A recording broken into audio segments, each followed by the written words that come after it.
রেস্টুরেন্টে কিভাবে আমাদের বোকা বানায় দেখুন। তারা গরম তেলের মধ্যে আপেল দিয়ে এমন একটি রেসিপি তৈরি করে যা কিনে খেতে আমাদের অনেক টাকা ব্যয় করতে হয়, অথচ এটা বানানো এতটাই সহজ যে আপনাকে কোনো শ্রমিক দিতে হবে না, শুধু গরম তেলের মধ্যে আপেল দিলেই হবে। এখানে আপনি পরিমাণে বেশি আপেলও নিতে পারেন। আমরা দুটো আপেল দুই ভাগ করে কেটে ভেজে নিচ্ছি। আমাদের ভাজা প্রায় কমপ্লিট। এবার এগুলোকে তুলে নিতে হবে।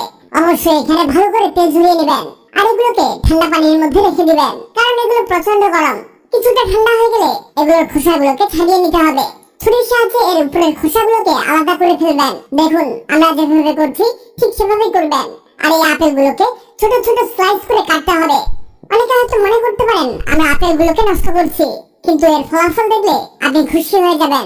এই দেখুন আমাদের এগুলো কাটা হয়ে গেছে। এই দেখুন কতগুলো হয়েছে।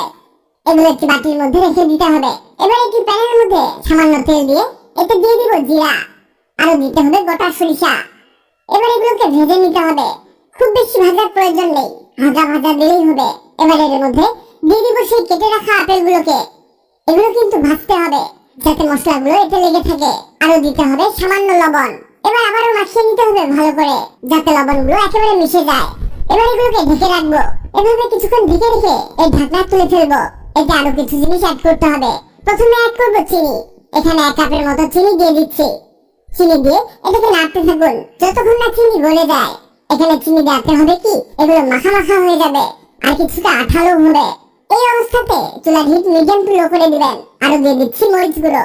এখানে 1 চামচ পরিমাণ মরিচ গুঁড়ো দিতে হবে। আবারও মাখিয়ে নিতে হবে ভালো করে। এই যে আমাদের এটা প্রায় হয়ে গেছে।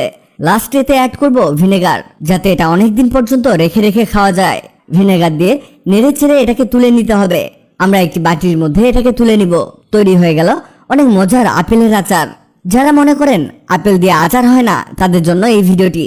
এটা খেতে অন্যান্য আচারের চেয়ে অনেক বেশি মজার হয় আর এটা অনেক এক্সপেন্সিভ হয়ে থাকে। দেখুন, দেখেই কেমন জিভে জল চলে আসছে। ভিডিওটি আপনার যে কোনো সময় কাজে আসতে পারে, তাই টাইমলাইনে শেয়ার দিয়ে রাখুন।